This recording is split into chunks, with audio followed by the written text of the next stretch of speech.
Hi, everybody. Welcome back to PCS 101. And this is for our class for Tuesday, the 30th of December.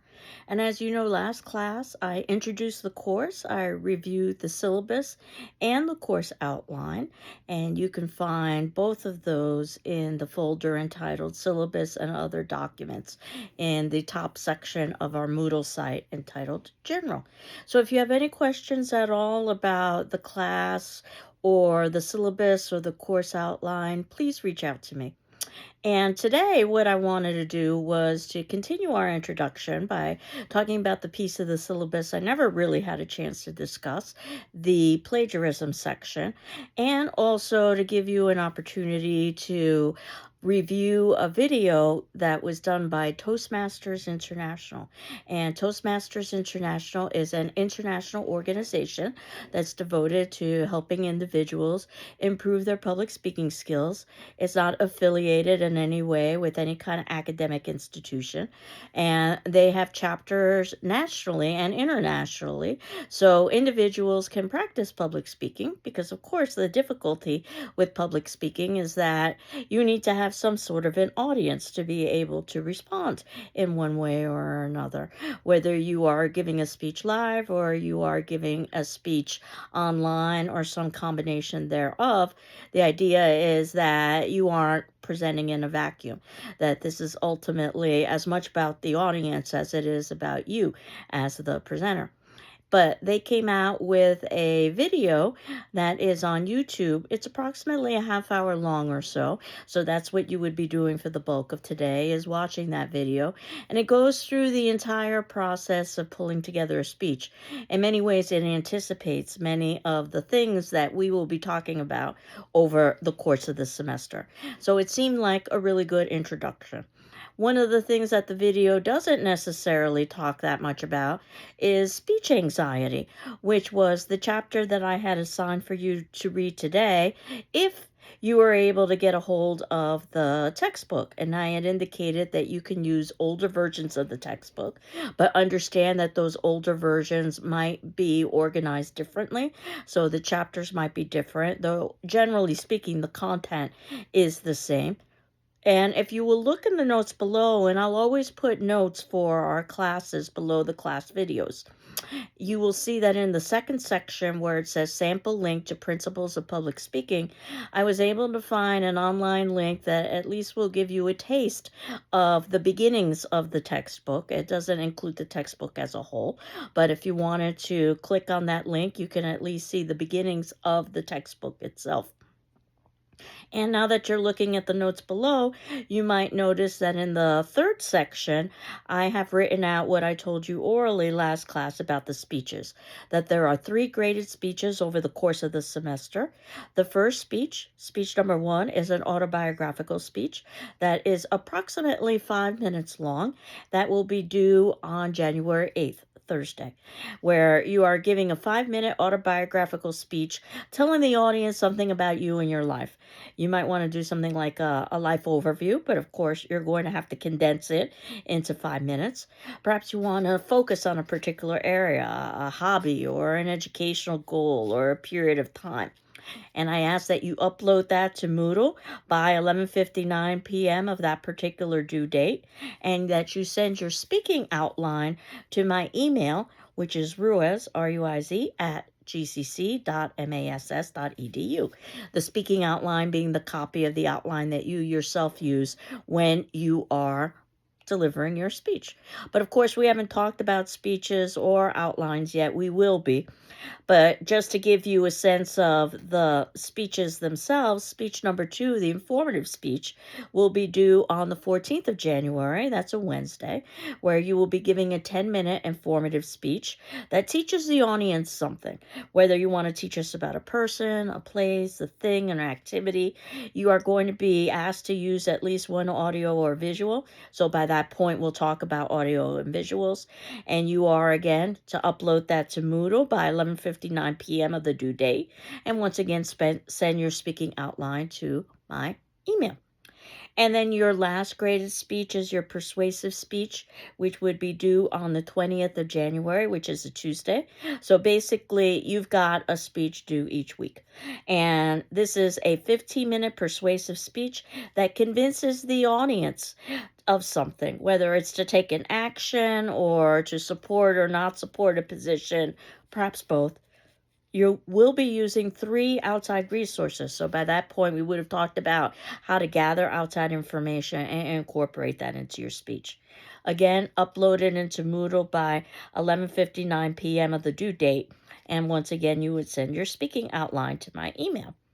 But I had indicated that I wanted to talk about the syllabus, specifically the section on plagiarism, which used to be fairly clear cut, that plagiarism is using somebody else's language or ideas without acknowledging the source. The key is always acknowledging the source. That's where research comes in.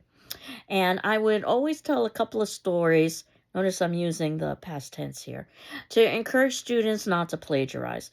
The first occurred to me early on in my career, pre-internet. I'm reading a paper that sounds familiar, but since it's pre-internet, I can't go to the internet to investigate. But I was able to determine fairly quickly that the reason why it sounded familiar is that this student had plagiarized passages from the class textbook that I had ordered for our course. So again, I don't know what the student was thinking, that somehow I wouldn't recognize these passages, or I would assume that they were legitimate because they had inserted a few mechanical errors in there. Whether that was deliberate to try to trick me, or whether that was just because they were sloppy plagiarists, I'll never know. The better story happened around the same time, pre-internet, appeared in all the academic newspapers. So yes, there are academic newspapers, of a middle-aged professor. That part is actually going to be important. Reading a set of papers, realizing something sounded familiar, and upon further reflection, realizing that he hadn't read it before. He had written it himself decades earlier as an undergraduate student in college. It was one of his old papers. And I believe it had something to do with a fraternity that was recycling papers from previous fraternity members. But basically, the result is that this professor's own student submitted in a paper written by their professor when their professor was an undergraduate and got caught doing it. So those were my 2 stories about encouraging people not to plagiarize, which is pretty serious academic offense, that it could run the gamut from you failing an assignment to being expelled, actually, from a college with a notation on the transcript because of plagiarism. Obviously, with artificial intelligence, things have changed dramatically and are changing literally by the day. And I encourage you not to use artificial intelligence in this class. And it has its time and place, but I wanted to very briefly talk a little bit about my reasoning. And yes, I suppose, if you're a doomsayer, you could say that the machines are going to take over the world, as they do in many science fiction films, and humanity will have to fight for its existence. But that's not my primary concern. I have very serious concerns about the speed in which these technological advances are happening. They should be happening over decades, or at least years, certainly not days. And I don't think our society is prepared for many of the changes that will be a result of these technological advances, whether they be economic changes or they be social changes, probably a combination of the two. Another issue I have with artificial intelligence is the huge use of environmental resources in order to run large data sensors, which I don't think is being discussed enough. And thirdly, is that artificial intelligence, as sophisticated as it is, still makes errors. In fact, they've even coined the term hallucination to indicate how artificial intelligence can sometimes fictionalize or create information out of nowhere. This has gotten quite a few attorneys in trouble, as they have presented court briefs to judges citing law cases that have never existed, even though they were assured by artificial intelligence that they did exist. But once the judge reviewed the information, not by using artificial intelligence, but going old school and using books and those sorts of records. Realize that this is all fictional creation, so much so that some attorneys have been threatened with having their law licenses removed. So, if you put all of this together, I suggest that artificial intelligence isn't necessarily the best way to proceed, especially in a class that's trying to help you develop not artificial intelligence, but real intelligence. And the idea that I know why individuals might be tempted to use artificial intelligence outside of the fact that it saves time and energy. It's because of the pressure about grades and performing well in class. But I've deliberately structured this course in such a way that you are rewarded for effort as well as for product. So if you answer the attendance questions, then you are involved in the course, and that's a component of your grade. If you submit in your speaking outlines, that is a component of your grade. We have open book quizzes, and I drop the lowest grade. That is a component of your grade. And the actual speeches themselves, you aren't held to perfection. No speech is perfect, as the Toastmasters video will talk about, because it's happening within the moment. So, a lot of the expectations you might have when you're writing, which oftentimes are expectations about perfection, don't necessarily hold true when you're speaking. So, keep all of that in mind when you're thinking about this particular course. And there's a video that a former student of mine actually found talking a little bit about our electronic age and social media and how it is we're consuming information that I thought would be useful for you to see. It's approximately 14 minutes long or so. It also is on YouTube. Came out in 2025, so it's rather recent. The idea that we as a society are addicted to content but starving for information. So it's also humorous, but I encourage you to watch it because I think it does a superb job of sort of reiterating some of the points that I've made about artificial intelligence and just technology as a whole. Keep in mind too, and I believe I mentioned this in my last class, that I am not using the Moodle grading program.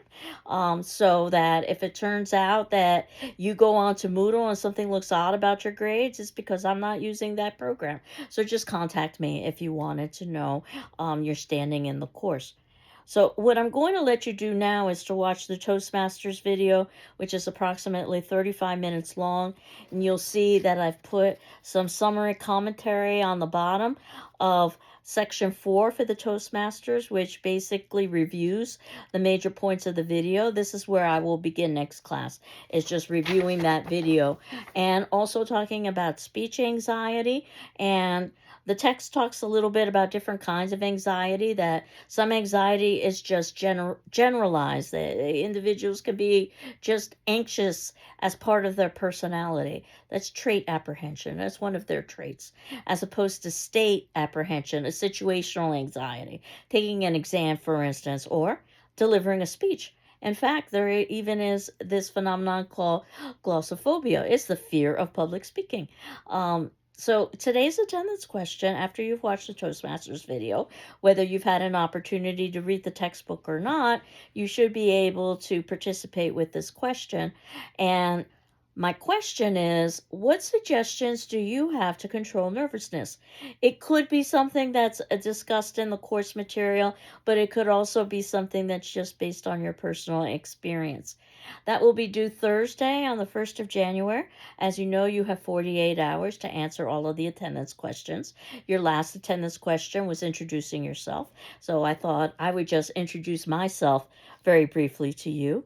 I was born and raised in New York City, and I attended college in upstate New York, the University of Rochester, which was known as a place where students could experience, quote, real winters, unquote, which to me sounded rather romantic. It was a lot more brutal than what I was anticipating. But nevertheless, there I am studying English, minoring in psychology, absolutely positively certain I'm going to become a lawyer. So if you're absolutely certain about something, you never know how things might change. took a Shakespeare class that basically changed everything, and I realized I wanted to devote my time to studying Shakespeare and his contemporaries. So instead of law school, I went to graduate school. Albeit in a warm climate, I had had enough of those real winters. I settled on sunny California. UCLA is where I attended graduate school, where I could focus on Shakespeare and his contemporaries. Began my teaching career and realized that I was missing the winter after all. So ultimately decided to come back home. For me, home was anything on the East Coast. Began applying for positions, and a small school by the name of Greenfield Community College had an opening. So you can anticipate how this story ends. And I flew out for an interview, and we talked a bit about what my transition might be like. And that, yes, there are winters in New England, but I was accustomed to winter, both in New York City and also in upstate New York. And I was also assured that the winters in Massachusetts are not that bad. That's a quote. Well, I started in the 1993-94 academic school year, which is a year in the record books because it was one of the most brutal winters on record. And I was completely unprepared, but I managed and appreciated the fact that some of the challenges from California that I'd become accustomed to, earthquakes and for instance, and droughts, were less likely to occur here. I've been here ever since. So, mostly teaching English classes, but eventually branched out to communications classes, such as public speaking. And yes, I teach media classes as well. So, if you've heard about the horror film class, I am the person who teaches that as well. So I have lots of eclectic interests. So that's a little bit about me. I will leave you to watch the Toastmasters video, and I encourage you to watch that 14-minute video about information. And again, leave you to answer the attendance question for Thursday the 1st. What suggestions do you have to control nervousness? Next class, we can talk about the video. We can talk a little bit about nervousness and some of the other chapters that I assign. I hope you're doing well. I'm doing well, and we will continue on next class. Take care. Bye-bye.